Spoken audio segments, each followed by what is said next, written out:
નમસ્કાર, હું કાનન માંકડ. મિત્રો, સારું જીવન જીવવા માટે જે ઓક્સિજન છે, પાણી છે, ખોરાકની જરૂરિયાત છે, એવી જ રીતે સારી ઊંઘની પણ એટલી જ જરૂરિયાત છે. પરંતુ અત્યારે થોડી બદલાઈ ગયેલી જીવનશૈલીને કારણે લોકો છે પૂરતી ઊંઘ કરી શકતા નથી અને અનિદ્રાનો ભોગ બને છે. આ અનિદ્રા છે એ પણ બે પ્રકારની હોય છે. એક તો ટૂંકા ગાળાની અને લાંબા ગાળાની. ટૂંકા ગાળાની ધારો કે વાત કરીએ તો કોઈ ટેમ્પરરી ઈ સિચ્યુએશન આવે છે કે આપણી જગ્યા બદલાય છે, તમારી ટ્રાન્સફર થાય છે, અથવા તો ઘરમાં કોઈ એવો બનાવ બન્યો હોય છે, અથવા તો કોઈ પર્સનલ પ્રોબ્લેમ થાય છે, તો આવા સંજોગોમાં તમે અનિદ્રાના શિકાર થાવ છો અને પછી તમારું જીવન છે ધીરે ધીરે નોર્મલ થઈ જાય છે. પરંતુ ક્રોનિક ઇન્સોમિયા, જ્યારે લાંબા ગાળા માટે તમે અનિદ્રાનો શિકાર છો, દિવસો મહિનાઓ સુધી રોજ તમને નીંદર નથી આવતી, આવે છે તો ઉડી જાય છે, તો આ એક સારી વાત નથી. તમે કોઈક ને કોઈક સમસ્યાનો ભોગ બની ચૂક્યા છો.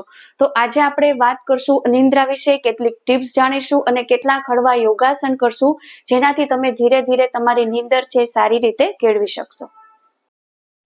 કેટલીક મહત્વની ટિપ્સ વિશે વાત કરીએ તો પહેલી છે કે તમે સુવાનો જે સમય છે એ એક ચોક્કસ સમય રાખો, કે રોજ તમે ચોક્કસ સમય સુવા જશો તો એ જ રીતે તમે સવારે સરસ રીતે ઉઠી શકશો.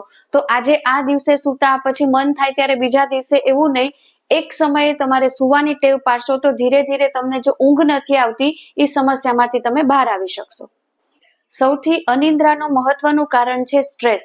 કારણ કે અત્યારે સ્ટ્રેસથી એટલા બધા લોકો પીડાઈ રહ્યા છે અને અનિદ્રાનો ભોગ બને છે, અને એને કારણે બીજા બધા રોગ આવે છે. Type 1 diabetes, type 2 diabetes, blood pressure, cholesterol, આ એક રોગથી અનેક રોગ આપણા શરીરમાં આવી જાય છે.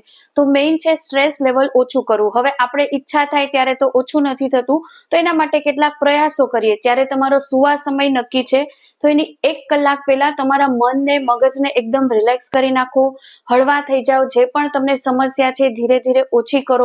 ગેજેટ્સ યુઝ કરો છો, હવે તો ચાલે છે કે સુવાની છેલ્લી સેકન્ડ સુધી મોબાઈલ સ્ક્રોલ કરીએ છીએ, ટીવી જોઈએ છીએ, એમાં પણ ન જોવાનું જોઈએ છીએ, અને બધા જ વિચારો આપણે સાથે લઈને સૂઈએ છીએ. તો એક કોશિશ કરીએ, ટેવ પાડીએ કે સુવાની 1 કલાક પહેલા છે ગેજેટ્સથી દૂર રહીએ, થોડા મનને હળવું કરીએ. કોઈ પણ સમસ્યા છે તો ધીરે ધીરે ભૂલી અને તમારી સુવાની જગ્યાએ શાંતિથી બેસીએ. આયુર્વેદ પ્રમાણે આપણે તેલ માલિશ છે એ પણ એક શ્રેષ્ઠ વિકલ્પ છે, પરંતુ અત્યારના વ્યસ્ત જીવનમાં આખા શરીરે માલિશ કરવાનો તો કોઈ પાસે સમય નથી. તો બે સરસ વિકલ્પ છે. એક તો તમે સુવા સમયે તેલ છે એ માથામાં લગાવી શકો છો. હળવે હાથે તમે તેલ માલિશ કરી અને માથામાં તમે એકદમ હળવાપૂર્વક દબાણ આપશો તો એક્યુપ્રેશરના પોઈન્ટ્સ દબાશે અને ધીરે ધીરે તમને ઊંઘ આવવા માંડશે. અને બીજું છે પગના તળિયામાં ગાયના ઘીથી માલિશ. તમે ગાયના ઘીથી જ્યારે આખા પગના પંજામાં તમે માલિશ કરશો તો ધીરે ધીરે એક્યુપ્રેશર પ્રમાણે આખા શરીરને માલિશ થશે અને તમારું શરીર છે એકદમ હળવું થઈ જશે. અને આ સાથે તમે સુવા સમયે જો ઠંડુ પણ નહીં અને ગરમ પણ નહીં, એવું હુંફાળા પાણીથી પણ જો તમે સ્નાન કરીને સૂશો તો પણ તમારું આખું બોડી છે રિલેક્સ થઈ જશે. જે તમે કામથી આવ્યા હોય, આખા દિવસના સ્ટ્રેસ લઈને તમે જો આવ્યા હો સુવાની જગ્યાએ, તો બધું જ ભૂલી અને તમે ધીરે ધીરે રિલેક્સ ફીલ કરશો. ઘણા લોકો ખૂબ મોડું ભોજન લે છે અને ભારે ભોજન લે છે, તો આ પણ એક અનિદ્રાનો શિકાર બને છે. એની સાથે કેટલીક વધુ બીમારીઓના પણ ભોગ બને છે. તો કોશિશ કરીએ જ્યારે તમે મોડું ભોજન લ્યો છો તો હળવું ભોજન લ્યો, કે જે તમને થોડા સમયમાં પચી જાય, અને જમ્યા પછી ઓછામાં ઓછા 3 થી 4 કલાકનો સમય રાખો. તો તમને આખી તમારી સાયકલ છે, જે પાચનની સાયકલ છે, સુવાની સાયકલ છે, એ સ્વસ્થ રહેશે. મેં કેટલાક એવા લોકો પણ જોયા છે જેને નીંદર આવતી હોય છે પણ સુવા નથી જતા, તો પણ તમે કેટલી બધી બીમારીઓના ભોગ બનો છો. તો ખાસ જ્યારે તમને નીંદર આવે છે ત્યારે તો તમારે ચોક્કસ છે સુવા જતું જ રહેવું જોઈએ.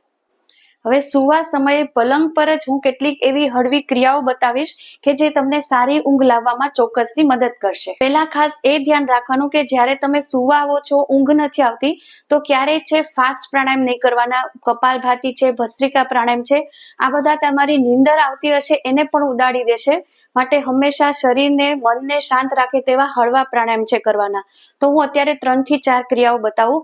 તેમાં પહેલી છે આપણી ડાબી નાડી છે એ ચંદ્ર નાડી છે, જમણી નાડી છે સૂર્ય નાડી. સૂર્ય નાડી છે એ થોડી શક્તિ છે, ગરમી ઉત્પન્ન કરે છે, અને ચંદ્ર નાડી છે શીતળતા. હવે સુવા સમયે આપણને જોઈએ છે શાંતિ, શીતળતા. તો ડાબી બાજુથી શ્વાસ લેવાનો અને ડાબી બાજુએથી છોડવાનો. કદાચ સ્ટાર્ટિંગમાં તમારું નસકોરું બંધ હોય તો તકલીફ પડે તો ધીરે ધીરે પ્રેક્ટિસ કરવાની. કઈ રીતે? જમણી બાજુએ હાથ રાખવાનો, ડાબી બાજુથી શ્વાસ લીધો, ડાબી બાજુએથી છોડ્યો,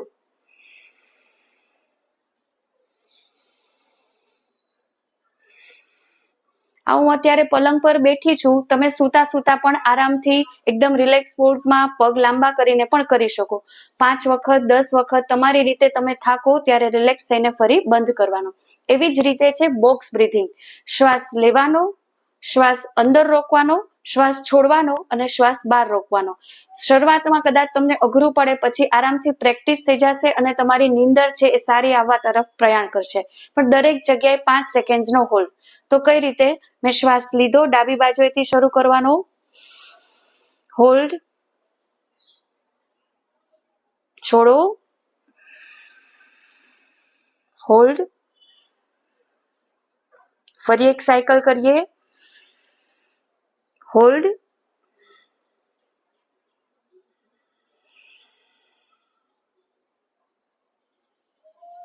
એન્ડ રિલેક્સ. 4 વખત અલગ અલગ રીતે શ્વાસ લેવાનો અને રોકવાનો. આ પણ એક સરસ ક્રિયા છે જે તમારી નીંદરને ફેર પાડશે. આ ઉપરાંત ભ્રામરી પ્રાણાયામ પણ કરી શકો, જે મેં અગાઉ વિડીયો બનાવેલો છે, ચોક્કસથી મૂકી દઈશ, કારણ કે અનિદ્રા માટે રામબાણ પ્રાણાયામ છે.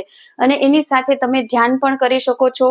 તમારું મન ન લાગે, મન ભટકતું હોય તો તમે સામે કોઈ ભગવાનમાં માનતા હો એનું તમે વિઝ્યુલાઇઝ કરી શકો, ભગવાનનું નામ લઈ શકો, પરંતુ ધ્યાન પણ છે એ અનિદ્રા માટે અક્ષીરીલા છે.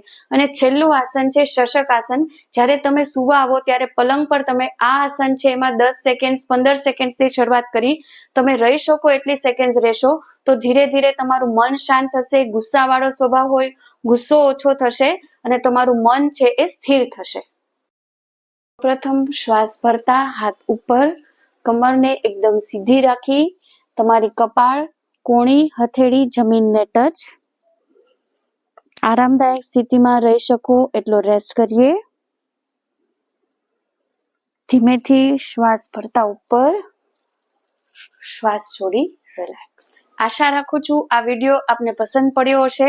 ફરી મળીએ નવા જ કોઈ વિષય સાથે. ત્યાં સુધી રજા લો. નમસ્કાર.